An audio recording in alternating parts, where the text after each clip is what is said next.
Olá pessoal, sejam muito bem-vindos a este curso de discipulado inicial. Eu estou muito feliz de estar aqui com vocês, de poder compartilhar a respeito de Jesus Cristo, que a partir dessas experiências que você vai começar a ter com Ele, você vai entender da alegria que eu tenho e da qual eu estou falando, de poder estar aqui com vocês neste curso. Então, realmente para mim é sempre um grande prazer poder falar a respeito do meu Senhor, do meu Salvador, aquele que transformou e tem transformado a minha vida, a minha existência, a minha família, e tudo que Deus fez na minha vida, eu desejo que Ele faça o dobro na sua, o triplo, 4, 5, muitas vezes, infinitamente mais na sua vida, tá bom? Então, essa primeira lição nós vamos falar a respeito de salvação. Mas antes eu gostaria de fundamentar algumas coisas aqui com vocês, tá beleza? Então, essa primeira aula eu quero começar colocando alguns fundamentos antes de nós entrarmos no assunto de salvação, tá? Então é o seguinte, vamos falar um pouco sobre qual é o propósito eterno de Deus, tá? Talvez você não saiba, talvez você tenha ouvido muitas coisas a respeito de qual é o propósito eterno de Deus, por que Deus criou todas as coisas, por que o homem pecou, por que nós precisamos ser salvos. Nós vamos falar muito a respeito disso nesse momento, tá? Então, o propósito eterno de Deus, qual é este propósito? Isso está escrito no livro de Efésios, na carta de Paulo à igreja de Efésios, de Éfeso, né? Na cidade de Éfeso, no capítulo 1, versículo 9 e 10. Olha o que Paulo está dizendo aqui. Agora, Deus nos revelou a sua vontade secreta a respeito de Cristo, isto é, o cumprimento do seu bom propósito. E o plano é este, preste atenção, esse é o plano de Deus. No devido tempo, Ele reunirá sob a autoridade de Cristo tudo que existe nos céus e na terra. Então, qual é o propósito eterno de Deus? Fazer convergir em Cristo todas as coisas, tanto as que estão no céu quanto as que estão na terra. Então, tudo que Deus faz, tudo que Deus está fazendo e tudo que Ele irá fazer, incluindo a sua vida, o seu processo de salvação, a sua transformação, é isso: fazer convergir em Cristo todas as coisas, tá bom? Então, Cristo é o centro de tudo. Ele é a razão de todas as coisas. A razão não somos eu e você. A razão de todas as coisas não é a terra. A razão de todas as coisas não é a recuperação da terra, a transformação. Não. A razão de todas as coisas é Cristo. E Deus está envolvido em fazer com que todas as coisas se converjam nele, se voltem para ele. Ele está no centro e tudo que está ao redor deve se voltar para ele. Beleza? Então essa é a vontade de Deus. Cristo é o centro de tudo. Deus quer formar Cristo em nós, na humanidade. Então, nós vamos falar de salvação. Mas por que nós temos que ser salvos? Essa é uma pergunta que eu quero deixar para você e que eu quero instigar você. Eu quero que você se faça essa pergunta. Por que eu tenho que ser salvo? Porque para Deus formar Cristo em nós, Ele precisa nos salvar, resgatar e regenerar. Primeira coisa que Deus precisa fazer para formar Cristo em nós é nos salvar. Não tem como Deus formar Cristo em alguém que não é salvo. Então isso é uma das coisas a respeito da salvação que nós precisamos saber. O pecado, ele nos deixou em estado de morte para Deus. Efésios 2, no capítulo 1, diz isso. Vocês estavam mortos por causa de sua desobediência e de seus muitos pecados. Em outras versões diz: vós estáveis mortos por causa dos vossos delitos e pecados. Nós vamos falar um pouco mais a respeito disso mais para frente, tá? A salvação, ela é um trâmite legal para iniciarmos o processo da formação de Cristo em cada um de nós. Então, a salvação, ela não é um fim em si mesma. Se fosse, Deus salvaria cada um dos crentes, cada um dos homens que receberam o seu filho, e já logo após a salvação, ele mataria esses homens e levaria para o céu. Como muitas vezes nós ouvimos falar, né? Jesus veio para nos salvar, para nos levar para o céu e tal. Não. É muito mais do que isso. A salvação tem muito mais coisas do que simplesmente livrar eu e você do inferno, livrar eu e você de uma condenação eterna. Deus quer formar Cristo em nós. Deus quer que a nossa vida se converta nele, se reúna nele de novo, ele sendo esse centro de todas as coisas, tá? Então, esse é um pouco do fundamento que eu queria que você entendesse nessa primeira aula. A salvação, ela precisa ser desenvolvida. Nós vamos ver isso no livro de Filipenses, no capítulo 2, versículo 12. Diz assim, ó: trabalhem com afinco a sua salvação, obedecendo a Deus com reverência e temor. Em outras versões, eu estou usando a NVT, que é a nova versão transformadora, mas em outras versões você vai encontrar a palavra desenvolvei a vossa salvação, no imperativo, né? Tudo que termina com ei, com ai, é imperativo. E quando é imperativo, quer dizer que Deus está ordenando, Deus não está sugerindo, Deus está ordenando. Olha, não é se der, desenvolva a sua salvação. Se for possível, desenvolva a sua salvação. De preferência, desenvolva, não. Deus está ordenando, desenvolvei a vossa salvação.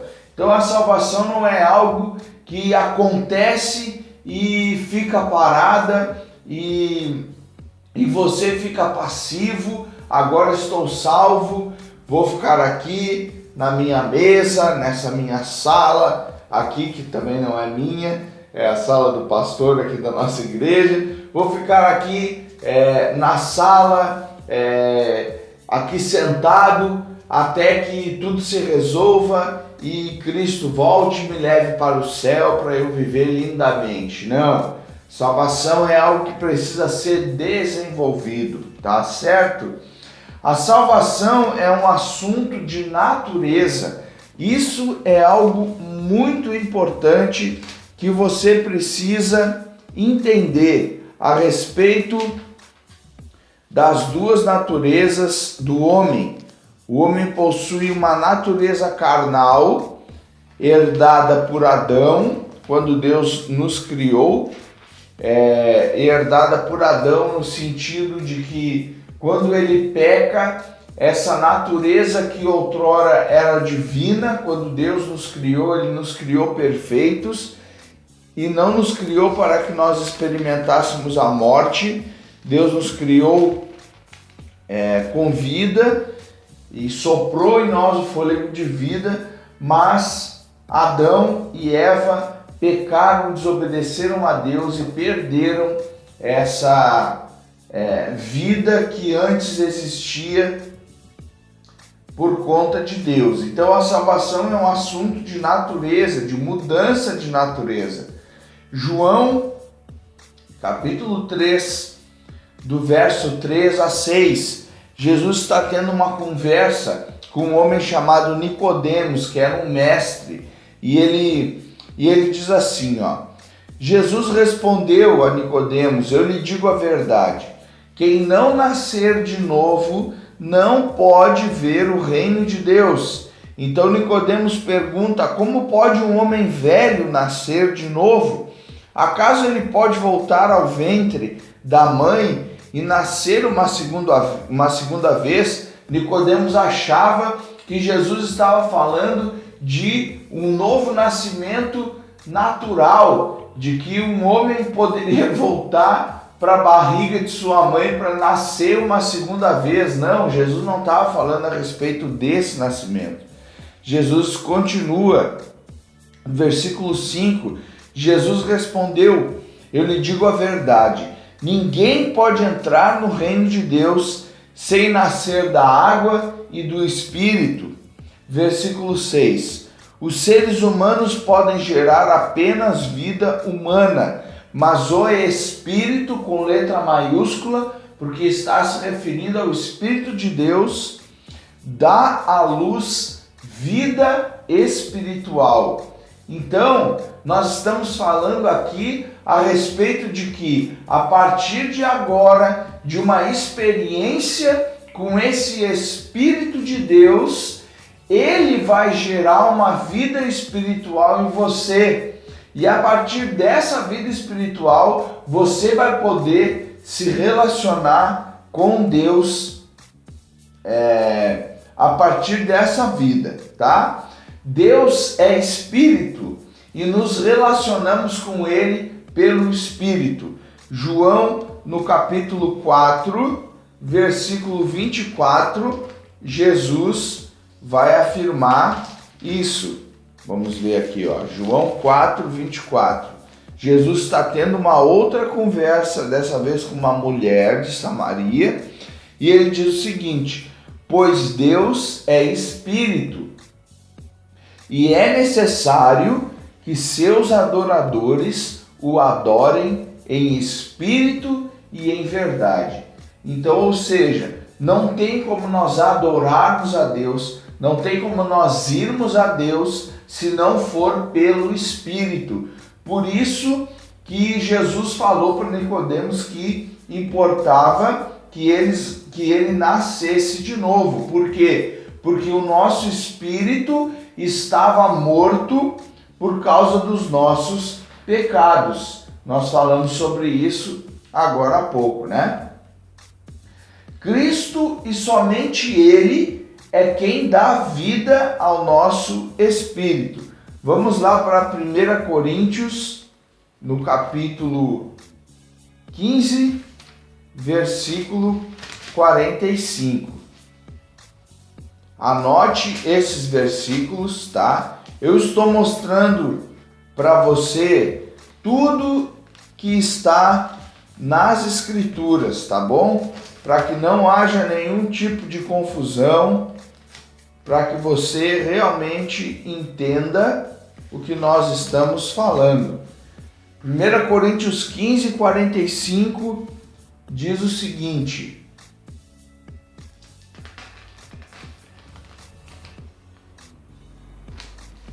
aqui, vamos lá, aqui. As Escrituras nos dizem: o primeiro homem Adão se tornou ser vivo, mas o último Adão é espírito que dá vida. Em outras versões, é espírito vivificante.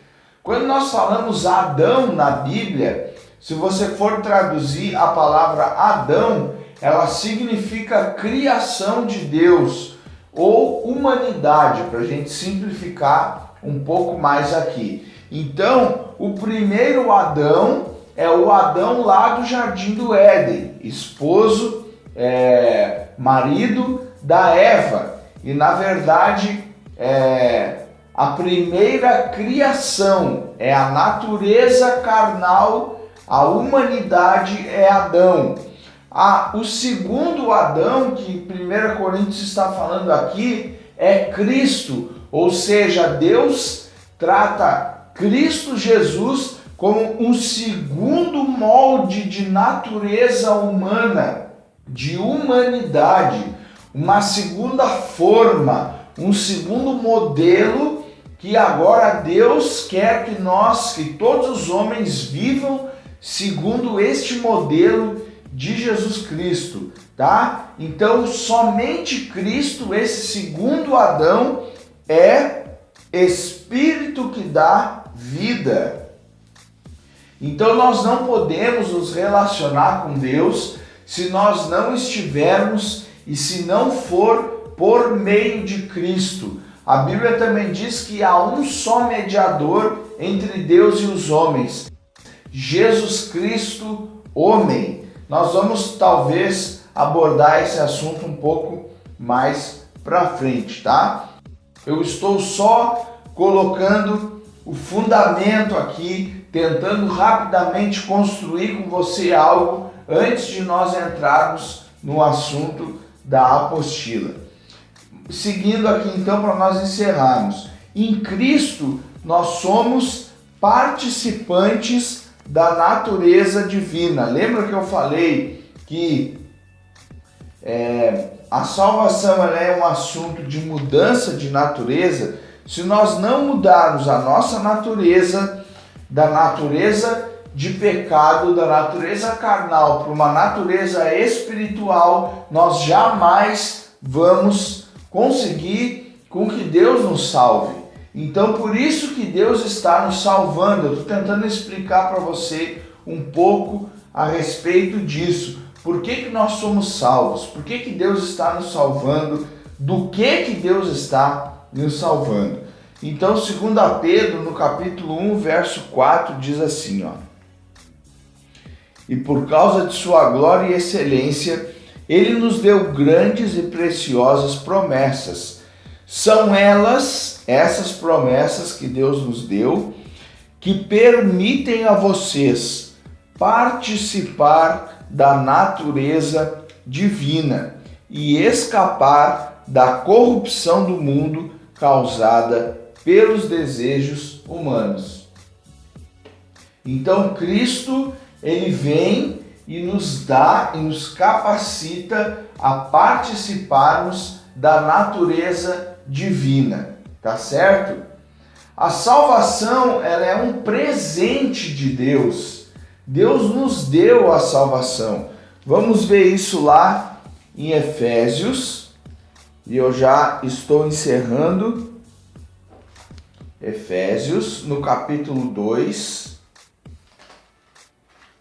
O livro de Efésios é muito rico a respeito do propósito de Deus, a respeito da nova vida que nós temos em Cristo. Efésios 2, de 8 a 10, diz assim, ó. Deixa eu achar aqui. Aqui.